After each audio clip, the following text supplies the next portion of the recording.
دوسری طرف پھری نہیں ہے.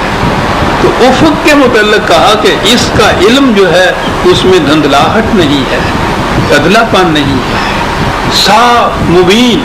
جو مبین کا لفظ جو ہے وہ خود بھی واضح ہوتی ہے اور دوسری چیزوں کو بھی روشن کرتی ہے، وہ مبین ہوتی ہے، افق مبین بھی ہے.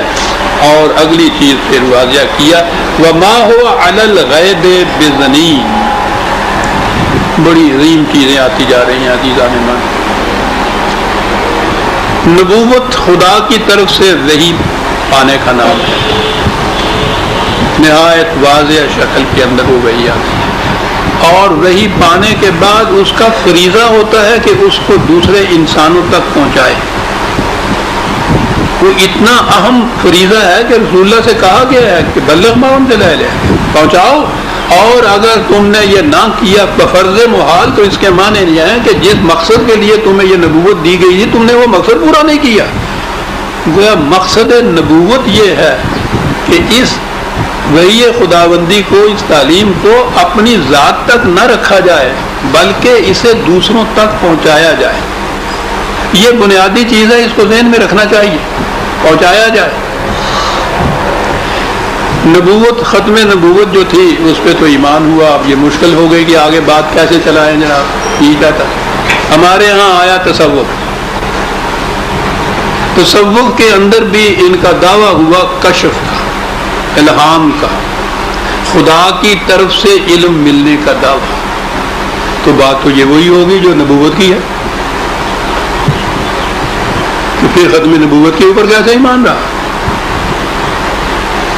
یہ لوگ جو ہے وہ لمبی بات چلی جائے گی. اور میں نے کئی دفعہ کہا بھی ہے تصوف کی حقیقت میری کتاب بھی ہے. ان کا دعویٰ یہ ہے، شیخ اکبر کا دعویٰ یہ ہے کہ ہم بھی اسی مقام سے لیتے ہیں جس مقام سے نبی لیتا تھا. بڑا دعویٰ. اور ختم نبوت کی بھی قائل. کیا پوچھو ہمارے ساتھ کیا ہوا ہے. آگے بات چلتی ہے. کہتا فرق یہ ہے کہ وہ جو صوفی یا یہ جو ولی یا یہ صاحب کشف اور صاحب الہام ہیں، ان کو جو الہام ہوتا ہے، ان کو جو علم ملتا ہے خدا کی طرف سے، وہ ان کی اپنی ذات تک ہوتا ہے. سینہ بسینہ علم لدنی اس کو کہتے ہیں، خدا کی طرف سے ملا ہوا براہ راست، لیکن رہتا ہے یہ ان کی ذات تک. ان کے متعلق جو پوچھا جائے کہ صاحب یہ کیا ہے جو آپ کو یہ کشف الہام ملتا ہے، تو وہ ایک مصرع کہ ذوق ہی بادہ نہ دانی با خدا تانا چشی. نشے کا علم تو اسے ہی ہو سکتا ہے جو خود نشہ کرے. سمجھایا نہیں جا سکتا کہ نشہ ہوتا کیا ہے. وہ کمبخت شاعری بڑی فریب انگیز چیز ہے. ایک تشبیہ اور ایک استعارے سے بادل کو حق اور حق کو بادل کر دیتی کہ صاحب یہ تو نشہ ہے. تو واقعی ہے. وہ کتنے بڑا صاحب علم کیوں نہ ہو، سمجھا ہی نہیں سکتا کسی دوسرے کو کہ نشہ ہوتا کیا ہے. وہ تو کہا آپ نشہ کرو تو پتہ چلے.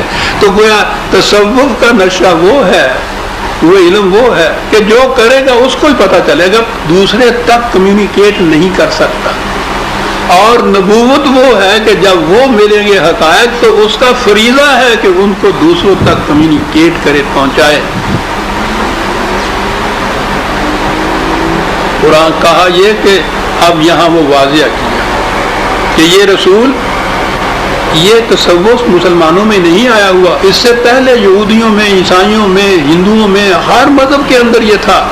اور اس میں یہ ایک چیز قدر مشترک تھی کہ یہ جو علم ہوتا ہے یہ اس کی ذات تک ہوتا ہے.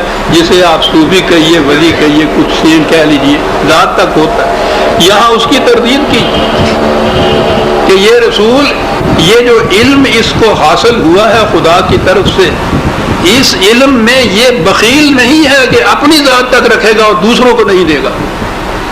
تصوف کو کاٹ کے رکھ دی. جو علم خدا کی طرف سے ملے گا اس کے لیے فریضہ ہو جاتا ہے اس صاحب علم کا کہ یہ دوسروں تک بھی پہنچائے. اور اسی لیے نبی اکرم صلی اللہ علیہ وسلم کی اطاعت کرنے والے متبع جن کو یہ علم ملے گا قرآن کا، وہ دوسروں تک پہنچانا فریضہ ہو جائے گا. اگر وہ یہ کہے کہ نہیں صاحب یہ تو میری ذات تک ہی ہے، آگے نہیں پہنچتا، تو پھر وہ نبوت کا متبع، صاحب نبوت کا متبع نہیں ہے. یہ تصوف والوں کی بات ہے جو کچھ وہ کر رہا ہے. اور ہمارے ہاں ہوا یہ قرآن نے تو یہ کہا تھا کہ یہ اس باب میں بخیل نہیں واقع ہوا، یہ عام کرے گا اس چیز کو۔ اب جب تصوف آیا تو پھر وضعی روایات آئیں، بنائی ہوئی روایات لوگوں کی۔ اب روایت ہمارے ہاں موجود، حضرت ابو ہریرہ رضی اللہ تعالیٰ عنہ کی وہ روایت موجود ہے۔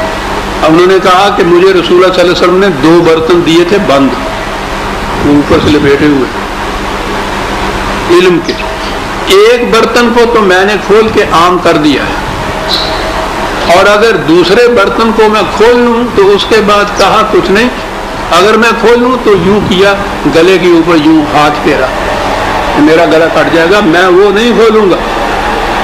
تو آدھا علم جو ملا تھا ان کو رسول اللہ سے وہ علم مخفی رہا۔ وہ اب میں پنجابی تو کجا ہی کہتے ہیں آگے نہیں جڑا بند کیتا ہے ہوں، وہ جو اس میں بند کیا ہوا تھا وہ بند کا بند ہی رکھا گیا، آدھا علم ہے جو عام کیا گیا۔ سب سے زیادہ حدیثیں یہ حضرت ابو ہریرہ رضی اللہ تعالیٰ عنہ کی طرف منسوب ہیں، بہت زیادہ حدیثوں بیان کرنے والا بھی وہ نے کہا کہ وہ ایک ہی وہ کجا تھا جو میں نے کھول کے بیان کیا ہے، دوسرا بند کا بند رکھا ہوا۔ وہ کہاں گیا؟ وہ صوفیہ کے پاس آیا گیا۔ کیا بات ہے! جس رسول کے متعلق کہا گیا ہے کہ جو تمہیں دیا جاتا ہے بلغ ما انزل الیک، فرض ہے یہ کہ پہنچاؤ ساری انسانیت تک، ذکر للعالمین ہے، کسی ایک قبیلے گوشے ذات برادری ملک تک نہیں، نوع انسانی تک پہنچاؤ۔ اس کے متعلق یہ کہا جا رہا ہے کہ اس کا علم جو ملا تھا ہمیں اس میں سے آدھا تو میں دے رہا ہوں تم لوگوں کو، یہ ظواہر کا علم کہلاتا ہے تصوف میں، اور جو میں رکھ رہا ہوں وہ باطن کا علم ہوتا ہے، اور علم حقیقی تو وہ کہتے ہیں باطنی کا ہوتا ہے۔ تو یہ جو کچھ بھی چبایا ہوا یوں ہی خشک سا تھا وہ تو دے دیا انہوں نے امت کو، اور باقی جو تھا وہ رکھ لیا ان کے سینے بسینے۔ وما ہوا علی الغیب بضنین، یہ جو علم خداوندی اس کو وحی کے ذریعے سے ملا ہے، یہ رسول اس میں بخیل نہیں ہے، ایک ایک حرف ایک ایک نقطہ یہ پورے عالم تک پہنچانے والا ہے۔